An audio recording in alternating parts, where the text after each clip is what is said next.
Bagi yang bilang itu nggak ada, saya bilang itu ada karena saya ketemu gitu, dan sebetulnya dia ramah gitu. Nggak ganggu-ganggu orang lewat, mitos-mitosnya kan banyak yang beredar. Wah ini nih harus klakson, harus terus kecelakaan. Ya kan? Kalau menurut saya itu bukan pelakunya, bukan si Siti Aria. Kalau saya lebih firasat ke Mariam. Karena yang saya pernah lihat si Mariam yang sesudah jembatan ya, dia berpakaiannya merah. Merah. Kalau ini kan dia putih. Jadi lebih kepada dendamnya itu ke Mariam. Gitu. Cuma Mariam ini saya udah nggak mau ngikutin kisahnya karena prinsip saya cukup satu aja yang gue udah kenal. Karena gue kan juga bukan pemburu hantu ya. Ketemu secara nggak sadar, secara nggak minta-minta, ya udah cukup itu aja gitu. Tapi kalau yang merah ini yang gue lihat agak ke sana. Jadi hampir murni satu jembatan itu Siti Aria gitu. Nah itu yang dulu sebenarnya jembatan goyang. Dia tuh ada di situ sampai sekarang. Berarti kan emang si yang abang lihat pelaku pembunuhannya emang orang-orang pribumi itu.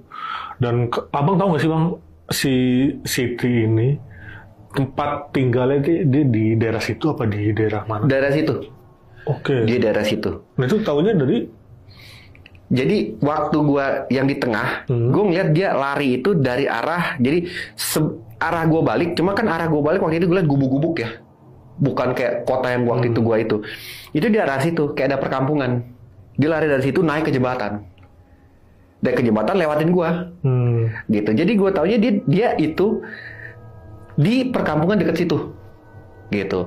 Cuma memang untuk saat kejadian pas gue lihat dia kejadian itu gue nggak bisa ngobrol ya karena kan kondisi waktu itu panik ya.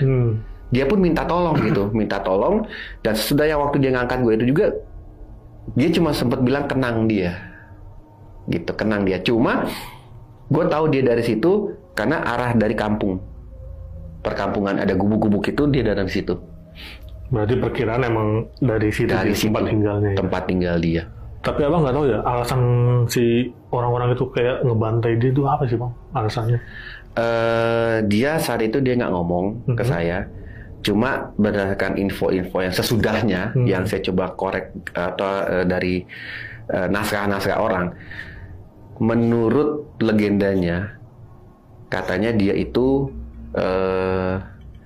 kayak mau dikawinin sama seorang juragan. Nah itu mungkin yang saya lihat, saudagar kaya itu mau dikawinin sama si juragan ini punya tanah lah. Nah si Siti ini nggak mau karena dia sudah punya tambatan hati lah gitu. Akhirnya mungkin hari itu dia dibunuh, hari itu mungkin dia dipaksa yang terakhir kali, dia nggak mau, dia kabur. Nah dikejar mungkin salah satu aksesnya dari kampung ke kota mungkin saat itu cuma jembatan itu. Jadi dia dikejar, dicegat, dan dia dihabisinnya di jembatan itu gitu. Jadi itu yang saya lihat, dan saya pernah setelah kejadian saya coba gali informasi seperti itu, dan jujur sampai saat ini cerita itu nggak pernah saya lupa. Bahkan menurut saya itu buat saya bukan suatu yang horor, tapi cukup menyedihkan. Benar-benar. Karena saya ngelihat sendiri cara dia apalagi sebelum dia ditusuk dengan kondisi udah nggak berdaya, udah bengep-bengep tanpa busana, habis tusuk kepala digetok. Itu darahnya itu, apalagi yang di batu saya lihat banget keluar semua. Aduh gila, mual.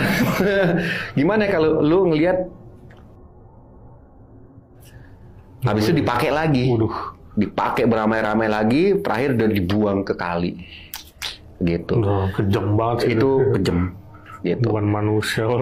Iya, bahkan yang terakhir yang diangkat gue itu, tapi dia posisinya ya itu ya, yang lebih menyedihkan lagi, nampak di depan gue dengan badan yang udah telah dia tutup dengan serpihan bajunya udah sobek-sobek. Itu real banget dengan luka-luka, udah luka-luka, gitu. Nah, tapi si sosok ini pernah ngomong nggak sih bang, tujuan dia nampakin ke abang nih apa nih? Mau nyampein apa nih gitu? Dia untuk jelasnya sih dia nggak nyampein, dia cuma bilang kenang. kena